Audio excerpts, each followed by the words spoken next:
Winter triticale can be used as a high-quality head straw. One of the uses of winter triticale is to produce high-quality head straw for the horse market. At over $160 a ton and over 4 tons to the acre by early June, with a double crop following that, your gross income can be maximized for every acre that you grow it on. The straw on all winter grains is maximized when the heads have emerged and the plant is pollinating. You can see the cream-colored anthers on the heads at this stage. Waiting until the grain starts to fill is not recommended because this attracts rodents that can ruin a quality product. The straw is a silvery green that'll turn a golden yellow in the barn.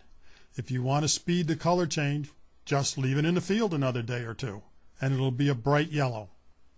The work we're going to present here is based on 6 years of research at Cornell University and in the Hudson Valley Research Farms and on farms in northern New York. Rye is the most popular head straw crop. Here the rye towers 12 to 14 inches taller than the shorter triticale. But appearance isn't everything. As one old farmer said, I can get down and look sideways through my rye crop. I cannot look through my triticale crop. It's too dense. We found anything more than 50 pounds of nitrogen and the rye went flat on the ground. That's going to make it really difficult at mowing, and it also mixes dirt in with the straw as you try to pick it up. Not good for a quality product. The nearby triticale stood with no lodging with up to 200 pounds of nitrogen per acre. We're not recommending that much, but it gives you the idea of the margin of safety that you have with a triticale crop. Note how the rows, when they approach where the nitrogen has been applied, suddenly disappear. That's because the nitrogen produces tremendous tillering that fills in and makes a solid stand. When it comes to yield, triticale outshines rye at all nitrogen rates. This yield difference was repeated over multiple years and multiple sites.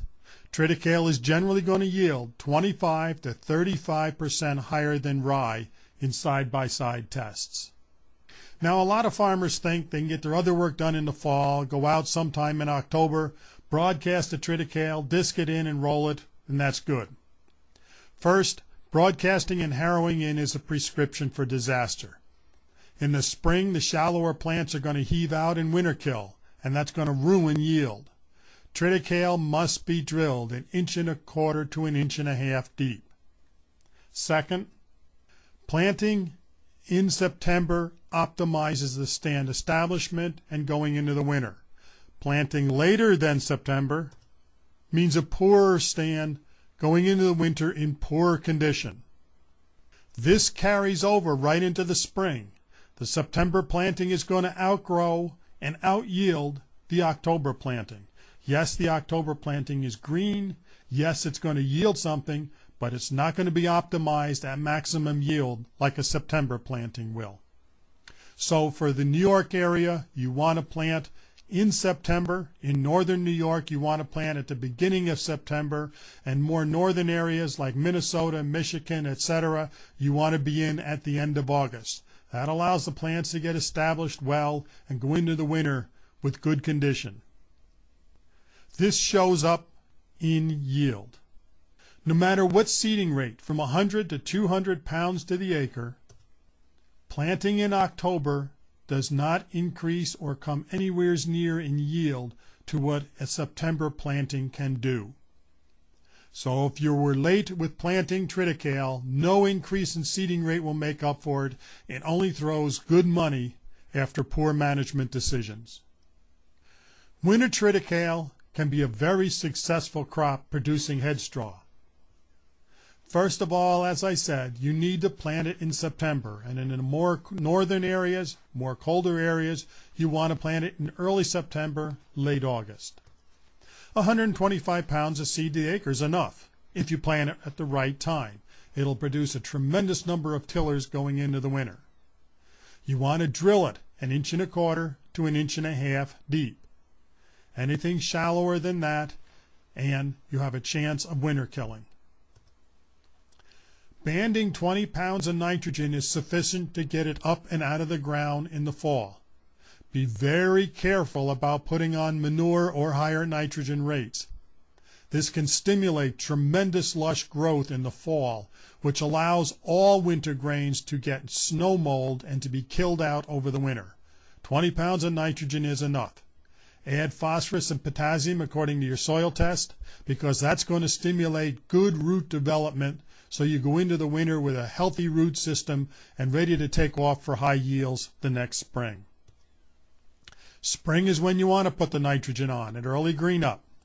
75 pounds to the acre, or if nitrogen prices come down, 100 pounds to the acre is going to maximize your yield.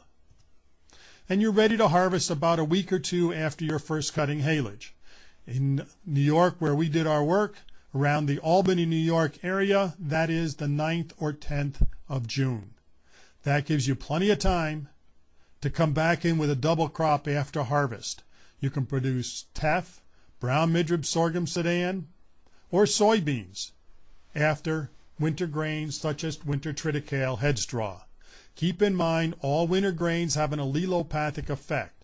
That's where the decaying winter grain residue affects any crop growing after it, inhibiting seed growth and plant growth.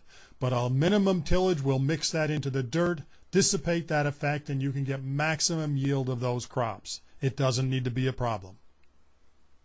Winter triticale makes excellent, high-quality, bright yellow, soft bales of straw that the horse market really likes.